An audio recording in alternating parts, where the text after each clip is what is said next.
Johnny, ഈ സ്കൂളിൽ പോക്കില്ലായിരുന്നെങ്കിൽ എന്ത് രസമായിരുന്നു. എന്തെങ്കിലും കുരുത്തക്കേട് കാട്ടി നടക്കായിരുന്നു. അത് ശരിയല്ല. എത്രയോ കുട്ടികൾ പഠിക്കാൻ ആഗ്രഹിച്ചിട്ട് പണവും സാഹചര്യവും ഇല്ലാത്തതിനാൽ പഠിക്കാൻ പറ്റാതെ പോകുന്നു. അതുപോട്ടെ, നാളെ ഞങ്ങളൊരു സൂത്രം ഒപ്പിക്കും. നീ കൂടുന്നുണ്ടോ? എന്താണാവോ ആ സൂത്രം? വല്ല കുരുത്തക്കേടും ആയിരിക്കും. എന്തായാലും പറ. പറയാം, പക്ഷെ നീ ആരോടും പറയരുത്. പള്ളീന്റെ അടുത്തുള്ള ഒരു മരം ഇല്ലേ, ആ മരത്തിലൊരു തേനീച്ചക്കൂടുണ്ട്. നാളെ ഞങ്ങൾ അതിനെ കല്ലെറിയാൻ പ്ലാൻ ചെയ്തിട്ടുണ്ട്. നല്ല രസമായിരിക്കും. നീ എന്തായാലും വരണം. വേണ്ട ചോപ്പാ, അത് അപകടമാ. നമ്മൾ അനാവശ്യമായ ഒരു കാര്യത്തിലും തലയിടരുത്, പ്രത്യേകിച്ച് പ്രകൃതിയുടെ കാര്യത്തിൽ. എടാ, നമ്മൾ റിസ്ക് എടുക്കാൻ പഠിക്കണടാ. പാവം തേനീച്ചകള്. നമുക്ക് തേൻ നൽകാനാണ് ദൈവം അവയെ സൃഷ്ടിച്ചത്. നമ്മളാണ് സൃഷ്ടിയുടെ മകുടം. ജോപ്പാ, അനാവശ്യ കാര്യങ്ങളിൽ നമ്മൾ ഇടപെട്ടാൽ ആപത്താണ്. അത് തിന്മയാണ്. നീ ഒരു പുണ്യാളൻ, പേടി തൊണ്ടൻ. പൊട്ടത്തരം കൊണ്ടേ വടിക്കൂ.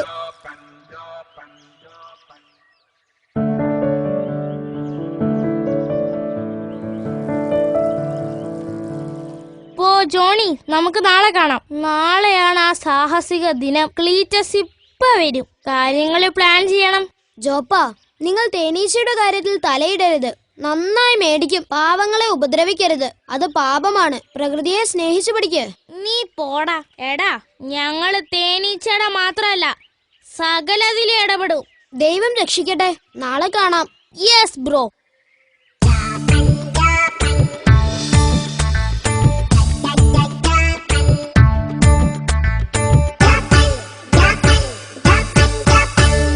നമ്മൾ കല്ലുകൊണ്ട് തേനീച്ചക്കൂട്ടിലേക്ക് എറിഞ്ഞാൽ ഉന്നം കിട്ടില്ല. ശരിയാ, കവണയാണെങ്കിൽ നല്ല ഉന്നം കിട്ടും. ശരിക്കും അമ്പിന്റെ അറ്റത്ത് നൂൽ കെട്ടി എയ്യണം. അപ്പോഴാണ് അമ്പ് കൂട്ടിൽ തറച്ച് നൂലിൽ കൂടെ തേൻ ഒഴുകി വരൂ.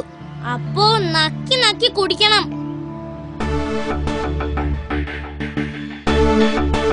പിള്ളേരെ, നക്കി നക്കി കുടിക്കുന്നതിന് മുമ്പ് അവര് നിങ്ങളെ കുത്തി കുത്തി പഞ്ചറാക്കും. ഞങ്ങൾ മനുഷ്യരുടെ കാര്യത്തിൽ ഇടപെടണ്ട. ഞങ്ങളാണ് സൃഷ്ടിയുടെ മകുടം. ഏത്?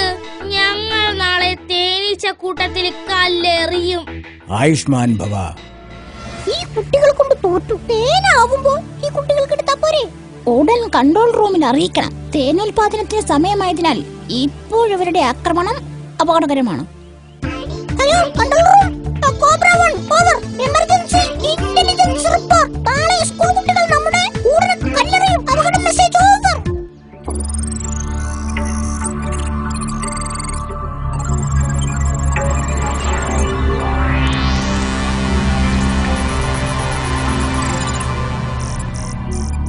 ഈ മനുഷ്യരുടെ മൊബൈൽ ടവർ കാരണം നമ്മളുടെ ഒറ്റ മെസ്സേജ് കിട്ടുന്നില്ല. ശരിയാ, നമ്മുടെ തേനീച്ചകൾക്ക് ദൂരെ പോയി തിരിച്ചിറങ്ങാൻ സിഗ്നൽ കിട്ടാത്തതിനാൽ അവര് ചുറ്റി പറക്കാണ്. അതെ, നാളെ കുട്ടികൾ നമ്മളുടെ കൂടെ ആക്രമിക്കും. അത് നമ്മുടെ ആണ്ട് ബറ്റാലിയനിൽ വിളിച്ചു പറയണം. ഷുവർ, ഇപ്പൊ തന്നെ പറയാം. Hello, alpha speaking. We need help. നാളെ സ്കൂൾ കുട്ടികൾ നമ്മുടെ കൂടെ ആക്രമിക്കും. Okay sir, okay. Over over. അവരിന്ന് രാത്രി എത്തും സർ. നാളെ ഒരു ലാത്തി ചാർജ് കാണാം.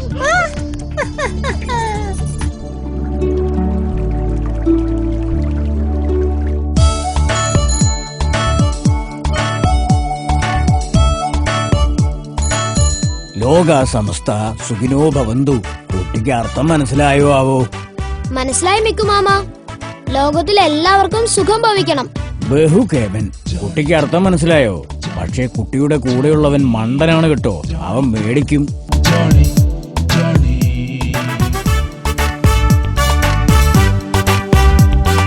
ജോപ്പാ, ജോപ്പയുടെ വേഗം വാ. ജോണിക്കുട്ടി, അവൻ ട്യൂഷൻ ഉണ്ടെന്നും പറഞ്ഞ് രാവിലെ പോയല്ലോ. ഓക്കെ അമ്മ. ദൈവമേ, അവന്റെ കള്ളത്തരം. പാവം, അമ്മയെ പറ്റിച്ച് രാവിലെ പണി മേടിക്കാൻ പോയേക്കുക. ഇന്ന് അവന്റെ സൃഷ്ടിയുടെ മകുടമൊടിയും.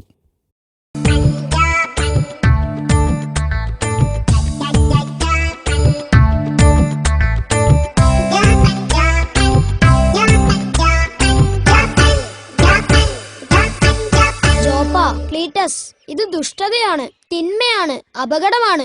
അതിലുപരി ഒന്നാന്തരം മണ്ടത്തരമാണ്. ആൺകുട്ടികൾ സാഹസികരാണ്. നീയൊക്കെ പേടിത്തൊണ്ടൻ. പോ പോ പോ.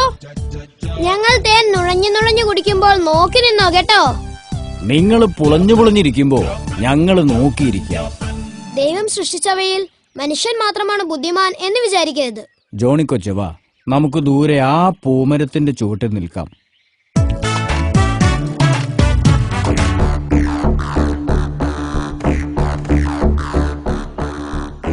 കുട്ടികളെ, നിങ്ങൾ പിരിഞ്ഞു പോകണമെന്ന് അപേക്ഷിക്കുന്നു. അതെ, നിങ്ങൾക്കായിട്ടാണ് ഞങ്ങൾ തേൻ ഉൽപ്പാദിപ്പിക്കുന്നത്. അത് മനസ്സിലാക്കിക്കൊണ്ട് നിങ്ങൾ ഈ സാഹസത്തിൽ നിന്ന് പിന്മാറണം. ആൺകുട്ടികൾ സാഹസികരാണ്. ഞങ്ങളറിയും. ഒരിക്കൽ കൂടി ഞാൻ പറയുന്നു, കുട്ടികൾ എത്രയും പെട്ടെന്ന് പിരിഞ്ഞു പോകണം. പല വട്ടം ഞങ്ങൾ പറയുന്നു, ഞങ്ങൾ എറിയും. Ready, charge!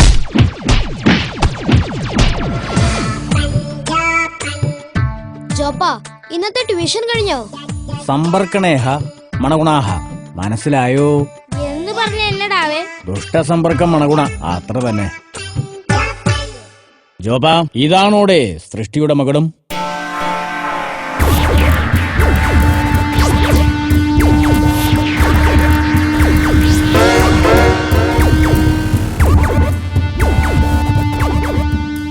ഓ ക്ഷമി ബ്രോസ്, ഇനി കുത്തല്ലേ. ഇനി ഞാൻ ഒരു അനാവശ്യ കാര്യത്തിൽ ഇടപെടില്ല. എന്നാ നീ അത് സത്യം ചെയ്. എനിക്ക് കിട്ടിയ കുത്തിന്റെ വേദനയാണേ സത്യം. തേനീച്ചയുടെ എന്നല്ല, ലോകത്തുള്ള ഒരു ഈച്ചകളുടെയും ഒരു ജീവജാലങ്ങളുടെയും ആവശ്യമില്ലാത്ത കാര്യങ്ങളിൽ ഞാൻ ഇടപെടില്ല. സത്യം സത്യം സത്യം, പ്ലീസ്. നിന്റെ നാവ് നീട്ടെ. നാളെ കുത്തല്ലേ പ്ലീസ്. ഭക്ഷണം കഴിക്കാൻ പറ്റില്ല, അതുകൊണ്ടാ. അട, നാവ് നീട്ടാനല്ലേ പറഞ്ഞത്?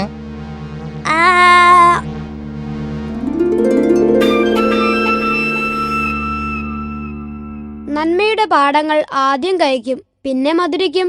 നമ്മളാണ് വലിയവരെന്ന് അഹങ്കരിക്കരുത്. അനാവശ്യമായി മറ്റു സൃഷ്ടികളുടെ കാര്യത്തിൽ തലയിടരുത്.